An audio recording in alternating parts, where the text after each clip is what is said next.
হারটা কোথায় গেল? সকালে শকুন্তলা দেবীর চিৎকারে পুরো বাড়ি কেঁপে উঠল।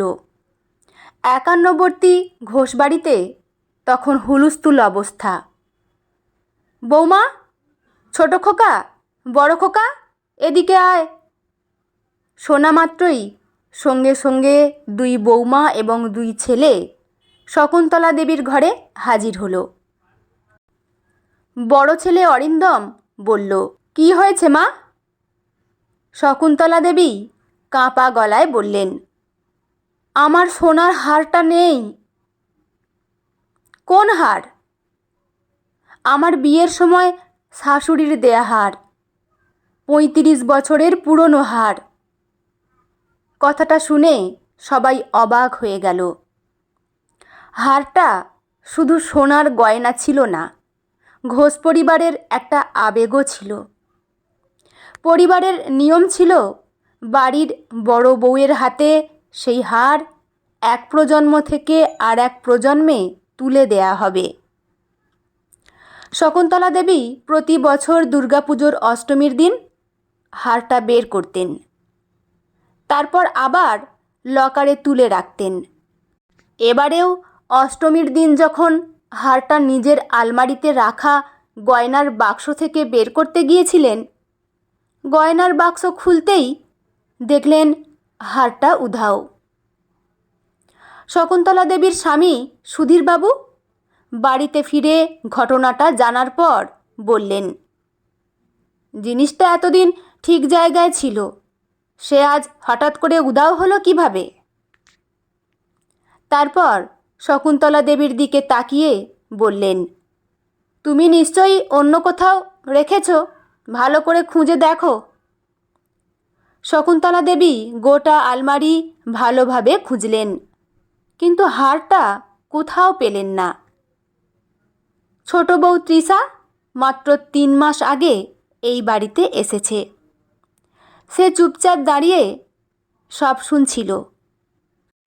হঠাৎ বড় যা সুপর্ণা বলে উঠল, মা, লকারের চাবি তো আপনার কাছেই থাকে, তাহলে হার গেল কোথায়?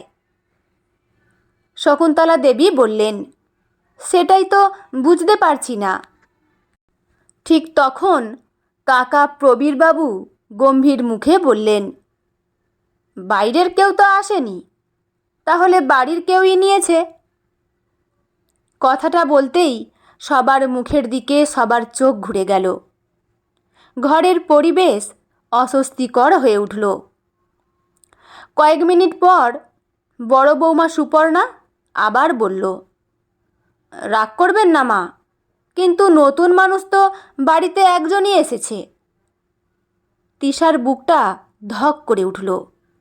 সে বুঝতে পারল কথাটা তাকে উদ্দেশ্য করেই বলা হয়েছে। শকুন্তলা দেবী সঙ্গে সঙ্গে বললেন, তৃষা এমন কাজ করবে না।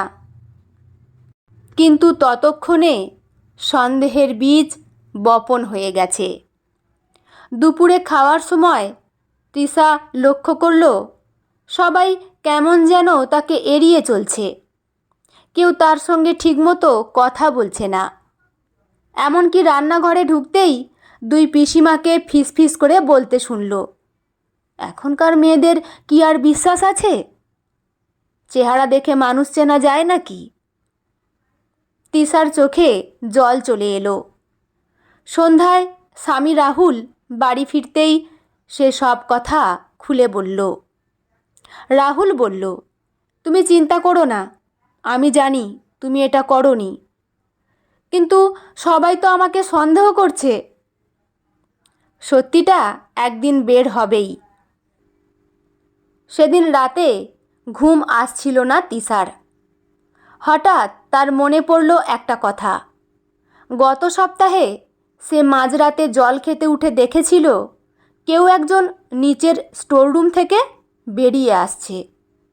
অন্ধকারে মুখটা স্পষ্ট দেখা যায়নি। তখন সে বিষয়টা গুরুত্ব দেয়নি, কিন্তু এখন মনে হচ্ছে ঘটনাটা গুরুত্বপূর্ণ হতে পারে। 4টে দিন ভেতরে চিন্তা নিয়ে চুপচাপ ছিল তৃষা। সে চেয়েছিল যাতে দুর্গাপুজোর দিনগুলো অন্তত খুব ভালোভাবে যেন কেটে যায়।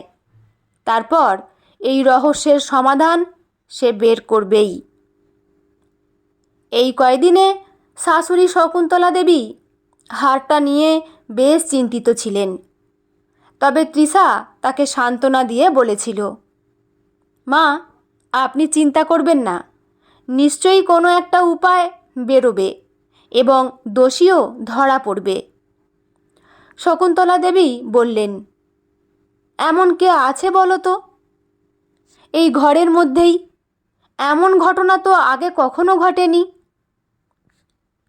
দুর্গাপুজোর দশমী এবং একাদশীর দিন পেরিয়ে যাবার পর একদিন সকালে তৃষা একা একাই স্টোর রুমে গেল।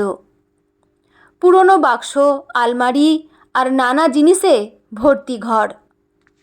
ঘরটা পরিষ্কার করতে করতে হঠাৎ তার চোখে পড়ল মেঝের কোণে রাখা ডাস্টবিনের ঝুড়িতে একটা ছোট্ট কাগজের টুকরো।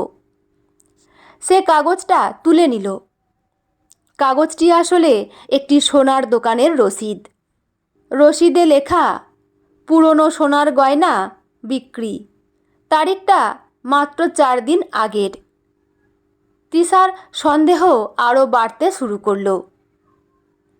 হারটা হারানোর আগের দিনই কেউ সোনা বিক্রি করেছে, কিন্তু কে? আর সেই রসিদ স্টোর রুমে এলো কিভাবে? ঠিক তখনই পেছন থেকে একটা গলা ভেসে এলো, তুমি এখানে কি করছো? চমকে ঘুরে দাঁড়ালো তৃষা। দেখলো দরজার সামনে দাঁড়িয়ে আছেন কাকা প্রবীর বাবু। তার চোখে অদ্ভুত একটা দৃষ্টি। আসলে প্রবীরবাবু এই বাড়ির রক্তের সম্পর্কের কেউ নন। এই বাড়ির কর্তা সুধীরচন্দ্র ঘোষ বাড়ির একমাত্র ছেলে। তিনি তার ছোটবেলার বন্ধু প্রবীরবাবুকে নিজের ব্যবসার দায়িত্ব দিয়ে এই বাড়িতেই রেখেছিলেন। দীর্ঘ 30 বছর ধরে প্রবীরবাবু এই ঘোষ বাড়িতেই বাড়ির একজন সদস্য হয়ে আছেন। তৃষার হাতে রসিদটা দেখে তার মুখের রং মুহূর্তে বদলে গেল। তৃষার মনে হলো সে যেন অজান্তেই এমন একটা সূত্র খুঁজে পেয়েছে যা শুধু হার চুরির রহস্য নয়, এই পরিবারের বহু বছরের লুকিয়ে থাকা আরও বড় কোনো সত্যের দরজা খুলে দিতে পারে। তুমি এখানে কি করছো? প্রবীরবাবুর গলা শুনে চমকে উঠল তৃষা। তবে এবার সে ভয় পেল না। হাতে ধরা রসিদটা শক্ত করে ধরে বলল, স্টোর রুমটা পরিষ্কার করছিলাম, এই কাগজটা পেলাম। কথাটা বলেই রসিদটা এগিয়ে দিল।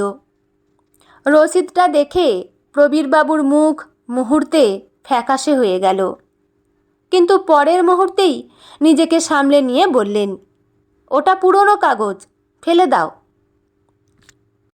তৃষা কিছু বলল না, তবে তার মনে সন্দেহ আরও গভীর হলো।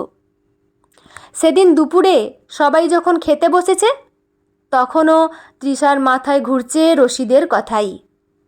হঠাৎ তার মনে হলো রসিদে যে সোনার দোকানের নাম লেখা আছে সেখানে একবার গিয়ে দেখা উচিত।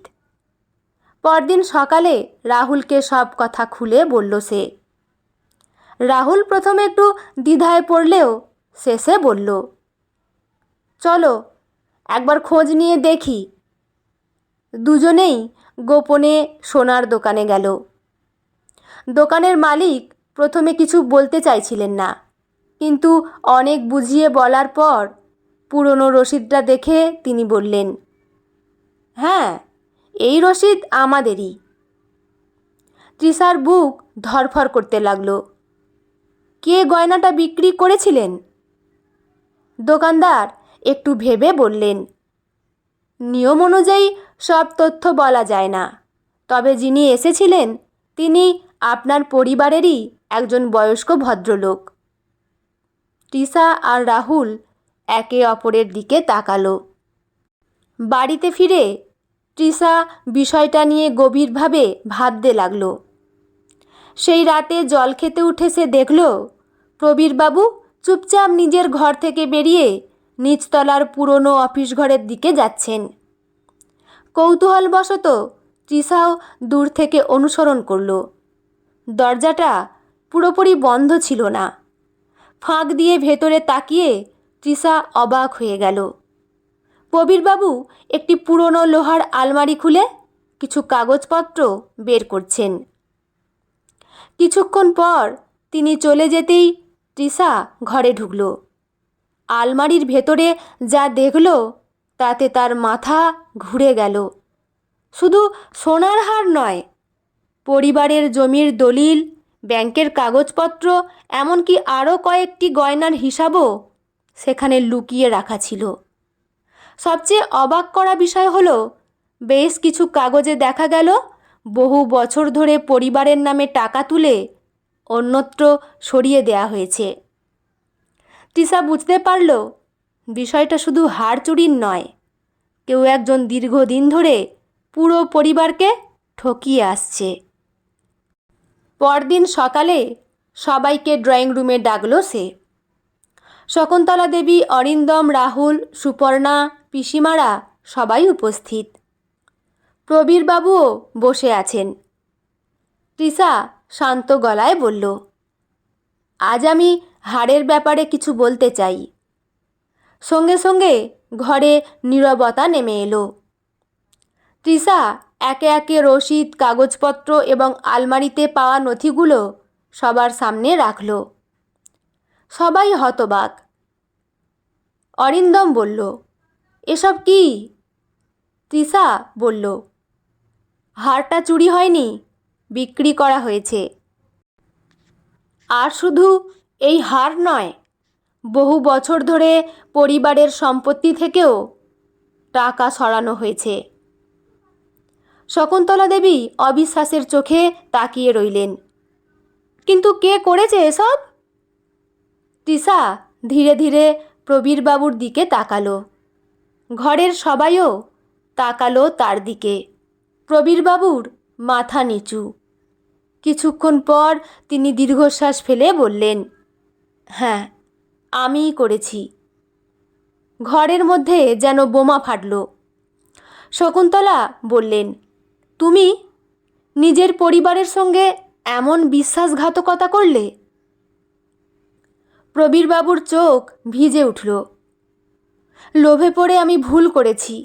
ভেবেছিলাম কোনোদিন যদি সুধীর আমাকে তাড়িয়ে দেয় তাহলে বউ ছেলে নিয়ে পথে বসতে হবে। তাই আমি নিজের স্বার্থসিদ্ধি করতে এই কাজ করেছি। কিন্তু একবার ভুল পথে পা বাড়ানোর পর আর বেরোতে পারিনি। রাহুল রাগে বলে উঠল, তাই বলে মায়ের বিয়ের হারটাও বিক্রি করে দিলে? প্রবীরবাবু কোনো উত্তর দিতে পারলেন না। শকুন্তলা দেবীর চোখ দিয়ে জল গড়িয়ে পড়ল। সুধীরবাবু অবাক হয়ে বললেন, যাকে সবথেকে বেশি বিশ্বাস করে নিজের কাছে রেখেছিলাম সেই এমনভাবে বিশ্বাসঘাতকতা করল? আমি তবে মানুষটাকে চিনতেই ভুল করেছি? সুধীরবাবুর চোখে জল। আপনজনের বিশ্বাস ভাঙার কষ্ট যেন তিনি মানতে পারছিলেন না। কয়েকদিন পর আইনি প্রক্রিয়ায় অনেক কাগজপত্র উদ্ধার হলো। বিক্রি হওয়া গয়নার কিছু অংশ ফিরে পাওয়া গেল। আর সবচেয়ে বড় কথা, তৃষার উপর থেকে সব সন্দেহ দূর হয়ে গেল। এবং সমস্ত প্রমাণ পাওয়ার পর প্রবীরবাবুর শাস্তি হয়েছিল। পুলিশের হাতে তুলে দেয়া হয়েছিল ওনাকে। একদিন বিকেলে শকুন্তলা দেবী তৃষাকে নিজের ঘরে ডাকলেন। আলমারি খুলে একটি ছোট্ট বাক্স বের করে তৃষার হাতে তুলে দিলেন। বললেন, এটা তোমার দিদিমা শাশুড়ির গহনা, এটা তুমি যত্ন করে রেখো। তৃষা বলল, কিন্তু মা? শকুন্তলা দেবী বললেন, বড়দের আশীর্বাদ ফেরাতে নেই। শকুন্তলা দেবী সেটি তৃষার হাতে দিয়ে বললেন, সেদিন আমি তোমার ওপর বিশ্বাস রেখেছিলাম। আজ তুমি প্রমাণ করে দিয়েছ আমি ভুল করিনি। তৃষা বলল, আমি তো শুধু সত্যিটা খুঁজে বের করার চেষ্টা করেছি মা। শকুন্তলা দেবী মৃদু হেসে বললেন, না বৌমা, তুমি শুধু হার খুঁজে পাওনি, এই পরিবারের হারিয়ে যাওয়া বিশ্বাসটাকেও ফিরিয়ে এনেছ। তৃষা শাশুড়ি মায়ের হাতটা শক্ত করে ধরল। অনেক দিন পর ঘোষবাড়িতে আবার শান্তি ফিরল। তবে সবাই একটা শিক্ষা পেল, চোর সবসময় বাইরের মানুষ হয় না, কখনো কখনো সবচেয়ে কাছের মানুষটিই সবচেয়ে বড় বিশ্বাসঘাতক হয়ে ওঠে। বন্ধুরা, গল্পটি এখানেই সমাপ্ত। আপনাদের কেমন লাগলো অবশ্যই কিন্তু কমেন্ট করে জানাবেন। আর প্লিজ গল্পটি ভালো লাগলে লাইক শেয়ার করতে ভুলবেন না। কলমে বর্ষা ঘোষ, পাঠে আমি রিমি। দেখা হচ্ছে পরের কোনো গল্প নিয়ে। ভালো থাকবেন সবাই। ধন্যবাদ।